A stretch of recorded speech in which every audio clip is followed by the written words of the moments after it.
저는 작년 7월 과일 위탁 판매를 처음 시작해 이 핸드폰과 노트북만 가지고 월 평균 1억 매출을 내고 있는데요. 마진은 쿠폰제의 약 20% 정도로 세후 순수익 2천만 원을 넘게 벌고 있습니다.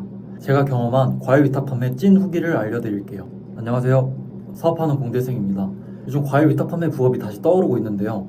저는 작년 과일 위탁 판매를 처음 시작해 2025년 상반기 매출 8억 원을 달성했습니다. 이제 이 사업을 처음 시작한 지도 1년이 지났는데요. 그동안 해보면서 느꼈던 과일 위탁 판매의 장점과 현실적인 단점에 대해 말씀드릴게요. 장점 첫 번째, 광고를 돌리지 않아도 됩니다. 저는 이 사업을 시작하면서 지금까지 쿠팡에 광고비 1원도 쓰지 않았는데요.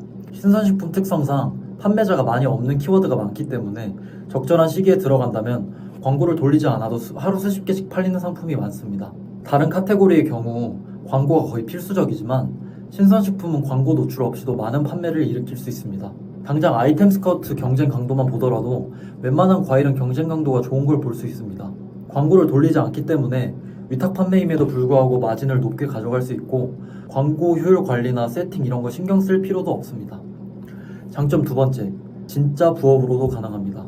요즘 온라인 사업으로 너도 나도 돈 벌고 있는 것 같아서 막상 현실을 보면 상품 등록만 5시간 하기도 하고 광고 효율 안 나와서 하루 종일 모니터만 보고 있는 경우가 많은데요. 물론 시스템을 만들기 위해선 초기엔 시간이 많이 들 수 있지만 두세 달이 지났는데도 하루 4-5시간 붙잡고 있는 건 부업도 아니고 그냥 투잡 뛰고 있는 겁니다. 저는 지난 1년 동안 대학교를 다니면서 과일 위탁 판매를 진행해 왔고 학교 생활도 성실히 하며 하루 1시간만 사용해서 모든 과정을 끝내고 있습니다. 상세 페이지는 템플릿 만들어서 갈아 끼워 넣기만 하면 되고 CS는 양식 만들어서 복분만 하면 됩니다. 이런 시스템을 쉽게 구축할 수 있는 게 정말 큰 장점인 것 같습니다. 말로만 부업이고 워럭셀러가 되려면 하루 최소 8시간은 일해야 된다 등등 이런 속임수에 넘어가지 않으셨으면 좋겠습니다. 장점 세 번째, 소싱할 필요가 없습니다. 과일 위탁을 하기 전이나 이제 막 시작하신 분들은 소싱에 대한 두려움이 가장 클 텐데요. 전국에 계시는 농장주 분들이나 과일 도매하시는 분들은 한 품목만 하는 경우가 거의 없습니다. 저는 과일 위탁 판매를 시작하고 첫 2-3달만 소싱을 열심히 하고 지금은 소싱을 전혀 하지 않고 있는데요. 이제는 따로 소싱을 하지 않아도 잘 팔아드리니 농부님들이나 도매업체 사장님들이 먼저 연락해 주시고 단가도 깎아주시기도 합니다. 이처럼 과일 위탁 판매는 다른 온라인 사업 모델과 비교해 엄청난 장점을 갖고 있지만 단점도 명확히 존재합니다.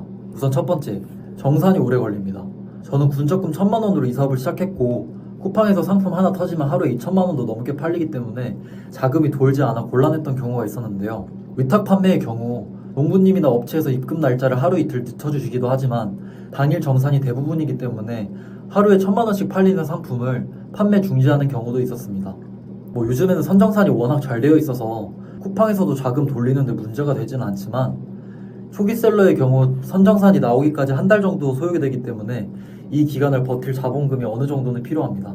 하지만 이것도 결국에 돈 넣고 돈 먹기이기 때문에 자본이 있는 만큼 벌어가면 되는 거긴 합니다. 잠깐 쉬었다가 자본 돌면 또 팔면 되는 거죠. 두 번째는 좋은 농장이나 업체를 소싱하는 게 어렵습니다. 장점에서 제가 소싱할 필요가 없다고 설명드렸었는데요. 하지만 이것은 거래하는 곳이 쌓였을 때를 얘기하는 거지 아무것도 모르는 초보셀러가 농장에 대뜸 전화해서 거래 성사를 받아내는 것은 쉽지 않은 일입니다. 최근 과일 위탁 판매 붐이 일어나면서 많은 농장주분들이 전화 테러를 받아 거부감이 굉장히 심해졌는데요.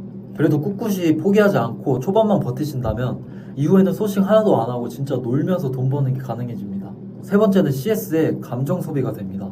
신선식품이다 보니 배송 중에 여러 가지 변수들로 인해서 고객님들께 도착 시 무르거나 썩어서 가는 경우가 있는데요. 해당 상황의 경우 고객분들이 화나 있는 경우가 대부분이기 때문에 CS에 시달리기가 쉽습니다. 하지만 신선식품의 경우 고객님들의 불만을 잘 들어주고 협의를 잘 할 수만 있다면 반품률을 확 줄일 수 있습니다. 실제로 저는 불만 문의에 대해 환불 처리를 거의 100% 해주고 있음에도 불구하고 전체 반품률이 2에서 3%밖에 되지 않습니다.